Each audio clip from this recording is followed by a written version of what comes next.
Mariel Hemingway and Mason Gamble star in this film based off of the novel called Thor, written by Wayne Smith. In the beginning, Janet's brother Ted, played by Michael Paré, is viciously attacked by a werewolf while on an expedition in Nepal, and his girlfriend is killed. Ted returns to the Pacific Northwest to live in isolation with his curse, until his obligated sister invites him to stay with her and her son. Their dog, Thor, does not like Ted very much and is always keeping an eye on him and the small camper he stays in on the hill close to Janet's home. The dog is quite aware of what Ted is. A news report is seen on the television by Janet that a fifth hiker was found dead in Timberline, the same place that Ted had been before he came to visit his sister. She questions him on why he didn't tell her about all the police that had surrounded the whole area. He claims he was going to tell her nevertheless. Janet grows suspicious that Ted was keeping something from her, so she takes this opportunity while Ted is out running, who was really out prowling the night.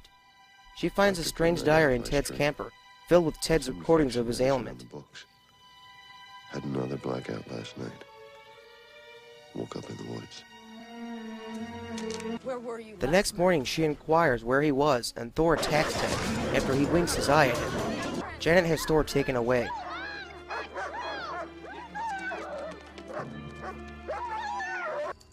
On the next full moon, Ted goes into the forest to hook himself up as usual, but Janet follows him.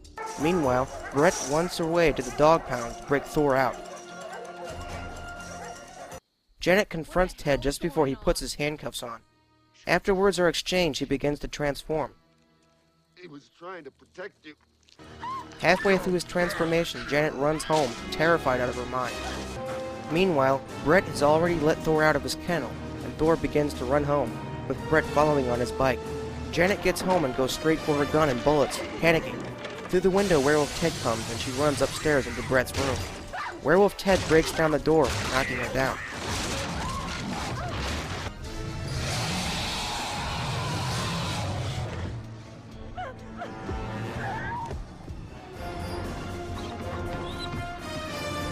Thor finally arrives and attacks Ted before he harms Janet. They begin to have a final showdown, giving Janet time to load her revolver. Brett arrives and runs blindly into the room. The werewolf grabs him by his throat and lifts him off the floor. With her gun loaded, an infuriated Janet fires all 8 rounds into the beast. A moment later, Thor jumps on the werewolf and both go through the window. Shortly after, Thor finds Ted, back to normal but severely wounded in the forest. Ted pleads the dog to finish him off, and the dog obliges. Brett, Thor, and Janet are left unharmed, and everything returns to normal. Even though this film has its moments of horror and a decent plot, it only made a little over $1 million at the box office while its budget surpassed $7 million. The werewolf in the film was done extremely well by a dozen or so talented artists, under the supervision of Steve Johnson and his company, who was also responsible for the special effects in Fright Night, War of the Worlds, and Predator.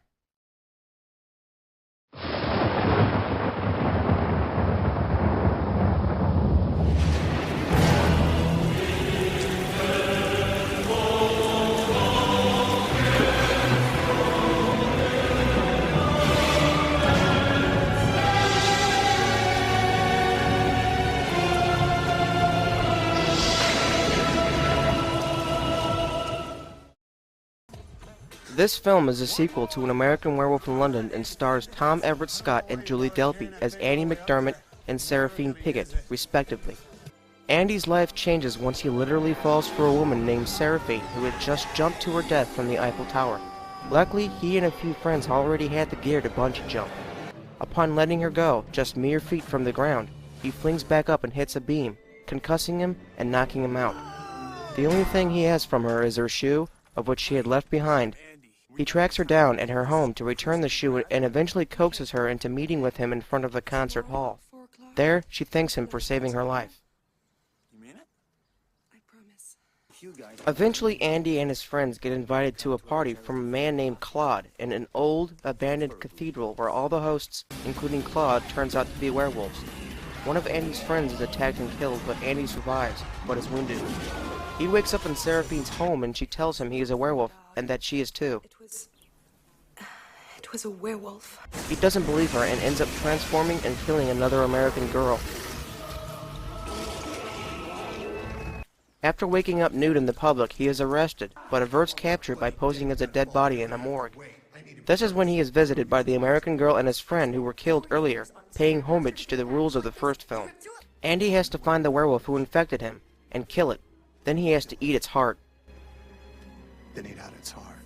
It turns out that Seraphine and her father had made a serum to suppress her lycanthropic cycle, but it had a reverse effect instead. Claude ends up stealing the serum, and Andy and Seraphine go back to the club to get it back.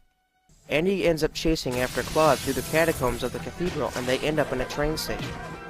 Claude's serum runs out and reverts back to normal, and this is when Andy spots the distinctive scar on his shoulder, the werewolf he had stabbed with a metal gate bar before it bit him. After fighting over another serum vial, Andy ends up getting injected and kills and eats Claude's heart. Seraphine and Andy are both free of the curse, and they get married and bungee jump off the Statue of Liberty together.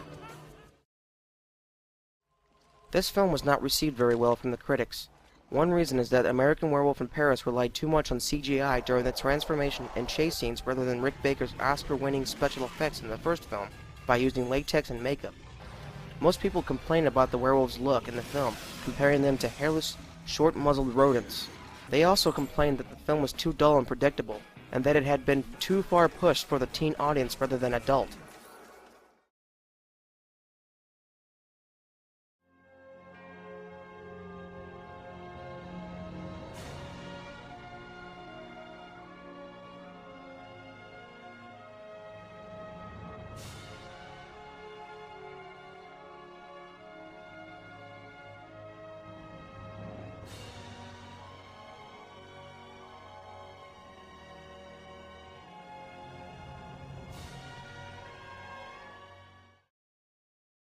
Brotherhood of the Wolf is a French film based upon the famous attacks of the Beast of Gévaudan, or pronounced Gavaudin, earlier in this documentary. The film is set in 18th century France, respective to the famous era of the attacks.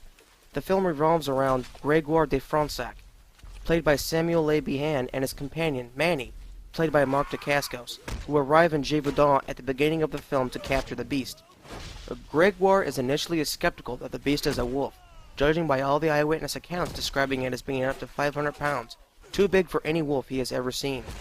Before they arrive in the city, they encounter a man and his daughter being attacked by a group of soldiers, and Manny defends them both. Later in the film, his skepticisms are increased when he finds steel fang embedded in one of the victims killed by the beast.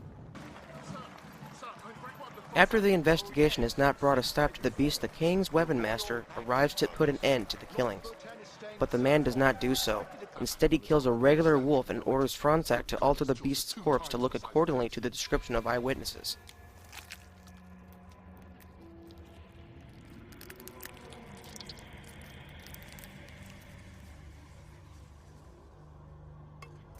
From here on, it is suggested that the killing of the beast was not to be found in history books, and the truth was kept very quiet. Grégoire continues his hunt for the creature in secret and runs into trouble. This film was nominated for the Best Director, Best Music Written for a Film, and Best Action Adventure Thriller of the Year, and won the grand prize of the European Fantasy Film in Silver at the Sitges Film Festival.